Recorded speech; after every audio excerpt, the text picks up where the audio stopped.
সাংস্কৃতিক আঙিনায় হুম। দীর্ঘদিন যাবত লড়াই করে আসছে ফারুকী ভাই। কোন সাংস্কৃতিক আঙিনায় কি সংস্কৃতি করে সে, কি টাইপের ভিডিও বানায়, এগুলো তো দেখি।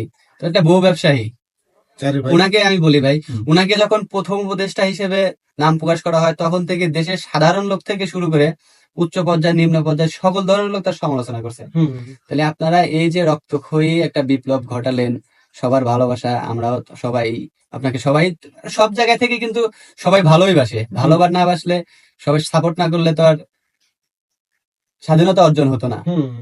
এখন এই সুনাম থেকে যদি আপনারা এইভাবে দুর্নাম কামান বা মানুষের সমালোচিত হন, হুম। তাহলে কিভাবে হয়? কি মানে কি বলবেন এই বিষয়ে? বলে ভাই, এই যে গোলাম সারোয়ার ফারুকী, ফারুকীকে আসলে আমি অনেক আগে থেকে চিনি। সে নাট্য অভিনেতা বা নাট্য রচয়িতা, যেটাই বলেন, সে সাংস্কৃতিক অঙ্গনে সে মোটামুটি ভালো নাম কামাইছে। তার কাজগুলো হলো